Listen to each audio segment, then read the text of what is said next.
தமிழகத்தில் தென்மேற்கு பருவமழை விலகுவது மற்றும் வடகிழக்கு பருவமழை தொடங்குவது குறித்து சென்னை நுங்கம்பாக்கத்தில் உள்ள வானிலை ஆய்வு மையம் அலுவலகத்தில் இந்திய வானிலை ஆய்வு மையத்தின் தென்மண்டல தலைவர் அமுதா செய்தியாளர்களை சந்தித்து வருகிறார். அந்த நேரலை காட்சிகளை பார்ப்போம்.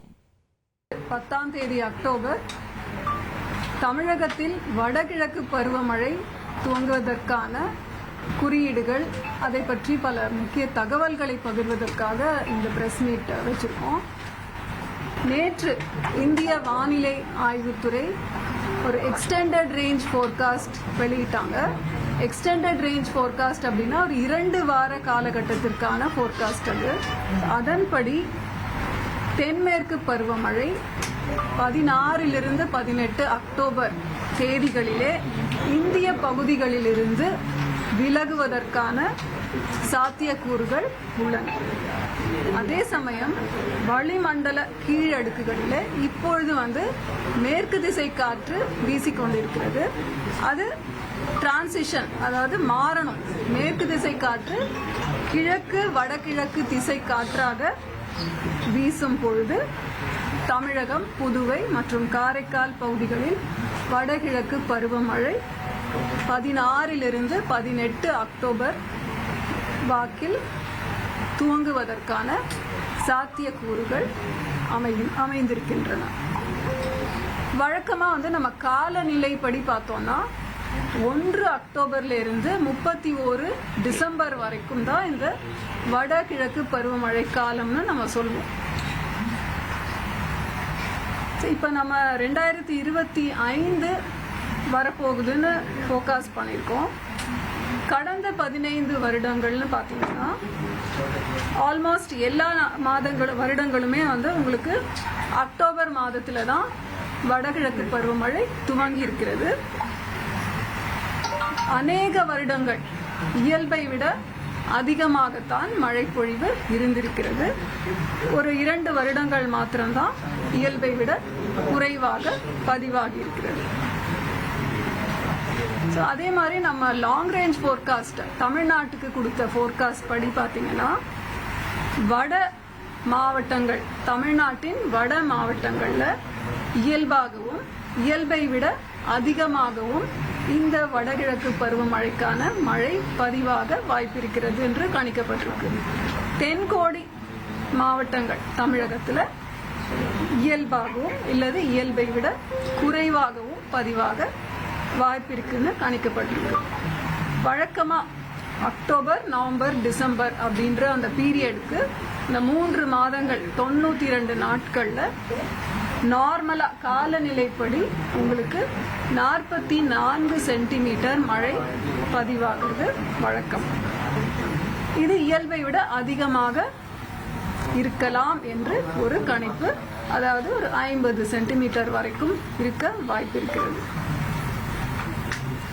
இது எப்படியும் நம்ம சொல்றோம் அப்படின்றதுக்கு நம்மளோட ஃபோர்காஸ்டிங் மேனுவல்ஸ் இருக்கு IMDல.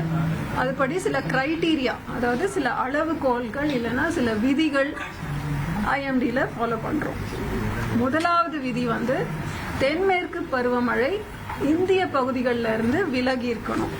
அடுத்தது பே ஆஃப் பெங்கால் கோஸ்டை ஒட்டியுள்ள பகுதிகளில் தரைநிலை மற்றும் கீழடுக்குகள்ல காற்றின் திசை மேற்கிலிருந்து கிழக்கு திசை காற்றாக மாறி வீச தொடங்கி இருக்கணும். அதோடு கூட முன்னாடி சொன்ன மாதிரி அக்டோபர் 1ஆம் தேதியிலிருந்து மழை அளவு பதிவாகிறத நம்ம எடுத்துக்கிறோம். எந்த தேதியில இந்த ஒரு 50% அதிகமான இடங்கள்ல 2.5 மில்லிமீட்டர் அப்படின்ற ஒரு அளவுகோலை விட அதிகமாக மழை பொழிவு எங்கெல்லாம் பதிவாயிருக்கோ அது பரவலான மழை பொழிவா இருக்கணும்.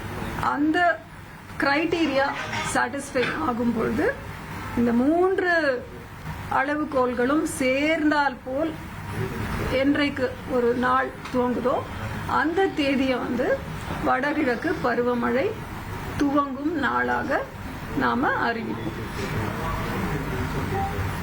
இது ஆங்கிலத்தில். அப்படி நம்ம அக்டோபர் 1 பாத்தீங்கன்னா தமிழ்நாட்டில் இன்றைய தேதி வரைக்கும் பதிவான மழை அளவு 5 சென்டிமீட்டர். அக்டோபர்ல நமக்கு கிடைக்க வேண்டிய மழை அளவு 17 சென்டிமீட்டர். இது இப்போதைய செயற்கைக்கோள் வரைபடம். மேகக்கூட்டங்களோட அமைப்பை நீங்க பார்க்கலாம். அப்புறம் இப்ப நம்ம நிறைய இடி மின்னலுடன் கூடிய மழைப்பொழிவு நமக்கு கிடைச்சிட்டு இருக்கு. தமிழகத்தின் பகுதிகளில் பார்த்தீங்கன்னாலும் அந்த கடந்த 20 நிமிடங்களில் எந்தெந்த இடங்களில இடிமின்னல் அடைஞ்சிட்டு இருக்கு அப்படின்ற ஒரு குறியீடு அந்த மேப்ல கொடுத்துருக்கு. அப்புறம் இன்றைக்கு சில கனமழைக்கான எச்சரிக்கை எல்லாம் விடுக்கப்பட்டிருக்கு. அது எதனால, அது காரணம் என்னன்னு பாத்தீங்கன்னா, 2 வளிமண்டல கீழடுக்கு சுழற்சிகள் நிலவுகின்றன. ஒன்று வட தமிழக கடலோர பகுதிகளின் மேலும், இன்னொன்று வடக்கு ஆந்திரா மற்றும் அதனை ஒட்டிய பகுதிகளின் மேலும் இந்த வளிமண்டல கீழடுக்கு சுழற்சி நிலவுகிறது. இதன் காரணமாக அடுத்த 24 மணி நேரத்தில் கிருஷ்ணகிரி மாவட்டத்திலே மிக கனமழை பெய்யும் வாய்ப்பு இருக்கிறது. மற்ற 15 மாவட்டங்கள்ல கனமழை எச்சரிக்கை தரப்பட்டுள்ளது. அது திருப்பத்தூர், திருவண்ணாமலை, விழுப்புரம், தர்மபுரி, கள்ளக்குறிச்சி, சேலம், ஈரோடு, நாமக்கல், நீலகிரி, கோவை மாவட்ட மலைப்பகுதிகள், திண்டுக்கல், தேனி, மதுரை, தென்காசி மற்றும் புதுச்சேரி. இந்த சில இடங்களிலே இடி மின்னலுடன் கூடிய மழை மற்றும் பலத்த காற்று 30 to 40 கிலோமீட்டர் வேகத்திலே கூடிய மழை பெய்வதற்கான வாய்ப்புள்ளது தமிழகத்தின் சில இடங்களில். டே 2, அதாவது 11/10/2025 ஒரு மாவட்டத்திற்கு மிக கனமழை எச்சரிக்கை விடுக்கப்பட்டுள்ளது. அது நீலகிரி மாவட்டம். மற்ற 10 மாவட்டங்கள்ல Tiruppattur, Tiruvannamalai, Dharmapuri, Salem, ghat areas of Coimbatore, Tiruppattur, Dindigul, Theni, Madurai, சிவகங்கையில கனமழை எச்சரிக்கை தரப்பட்டுள்ளது. 11ஆம் தேதி கூட இடி மின்னலுடன் கூடிய மழைக்கான வாய்ப்பு இருக்கிறது. அப்புறம் 12 மற்றும் 13 தேதிகளிலே மேற்கு தொடர்ச்சி மலை ஒட்டிய மாவட்டங்களிலே சில மாவட்டங்களுக்கு கனமழை எச்சரிக்கை விடுக்கப்பட்டுள்ளது. மீனவர்களுக்கான எச்சரிக்கைன்னு பார்த்தீங்கன்னா 10 மற்றும் 11 அக்டோபருக்கு மாத்திரம் தென் தமிழக கடலோர பகுதிகள், மன்னார் வளைகுடா மற்றும் குமரி கடல் பகுதிகளிலே சூறாவளி காற்று மணிக்கு 35 முதல் 45 கிலோமீட்டர் வேகத்திலும் இடையிடையே 55 கிலோமீட்டர் வேகத்திலும் வீசக்கூடும். சென்னையை பொறுத்தவரை வானம் ஓரளவு மேகமூட்டத்துடன் காணப்படும். நகரின் சில பகுதிகளில் லேசானது முதல் மிதமான மழைக்கான வாய்ப்பு உண்டு. அதிகபட்ச வெப்பநிலை 34 டிகிரி செல்சியஸும் குறைந்தபட்ச வெப்பநிலை 24 to 25 டிகிரி செல்சியஸை ஒட்டியும் இருக்கக்கூடும். தீபாவளி அன்னைக்கு மழை எப்படி இருக்கு? தீபாவளி அன்னைக்கு வாய்ப்பு என்ன அப்படின்றது அந்த ஒரு நம்ம 5 நாட்களுக்கான வானிலை அறிக்கை கொடுக்குறோம் இல்லையா மழை குறித்து. ஸோ அந்த ஒரு 5 நாட்களுக்கு முன்னாடி ஒரு கணிக்கும் பொழுது ஓரளவுக்கு சரியாக இருக்கும்.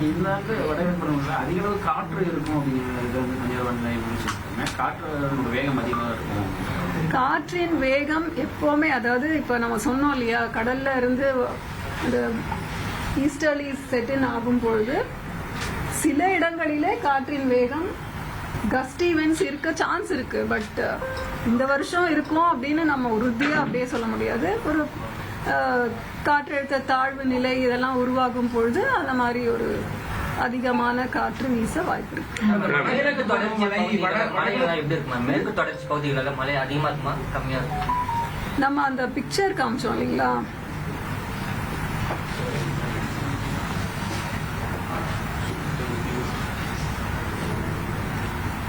இந்த படத்துல உங்களுக்கு மேற்கு தொடர்ச்சி மலை மாவட்டங்கள்ல அதாவது கோவை, நீலகிரி இதுக்கெல்லாம் இயல்பை ஒட்டி இருக்கும்னு சொல்லியிருக்கோம். மற்ற தென்காசி, திருநெல்வேலி சைட்லலாம் சில அந்த மஞ்சள் கலர்ல பாக்குறீங்க இல்லையா. ஸோ அந்த தென்கோடியிலே உள்ள மலை மாவட்டங்களிலே குறைவாக பதிவாகிக்கிற சாத்தியம் உண்டுன்னு ஒரு கணிப்பு நம்ம வர வரதான் பார்க்கணும். வட தமிழக பகுதிகளில் கொஞ்சம் இயல்பை விட அதிகமா இருக்கும்னு சொல்லியிருந்தீங்க. சென்னை மற்றும் புறநகர் மாவட்டங்கள்ல இந்த 3 மாதம் எப்படி இருக்க போகுது? போன வருடமே புயல் எல்லாம் இருந்தது, இந்த வருடம் புயலுக்கான சாத்தியக்கூறுகள் இருக்கா, எப்படி இருக்க போகுது? இந்த ஒரு வருடம்னு எடுத்துக்கிட்டீங்கன்னா ஜான்வரி பிப்ரவரிலேருந்து டிசம்பர் வரைக்கும் பார்த்தீங்கன்னா அக்டோபர் நவம்பர் டிசம்பர் அப்படின்ற இந்த வடகிழக்கு பருவமழை காலத்துல தான் நமக்கு அந்த கிராஃப் நான் காமிக்கிறேன். இந்த படத்துல பாத்தீங்கன்னா ஒரு 25 ஆண்டுகளுக்கு இதுல போட்டிருக்கு. பாத்தீங்கன்னா அக்டோபர் நவம்பர் டிசம்பர்ல தான் நமக்கு நிறைய காற்றழுத்த தாழ்வு மண்டலமோ அல்லது புயல் சின்னங்களோ உருவாவதற்கான சாத்தியக்கூறுகள் அதிகம். ஸோ இது காலநிலை கிளைமேட்டாலஜி படி பார்த்தா இந்த சீசன்ல தான் நமக்கு நிறைய லோ ப்ரெஷர் சிஸ்டம்ஸ் அண்ட் புயல் வர்றதுக்கு வாய்ப்பு இருக்கு. அதனால இப்பவே எத்தனை வரும், எந்த இடத்துல உருவாகும் அப்படின்றது சொல்றது ஒரு பெரிய சேலஞ்ச்.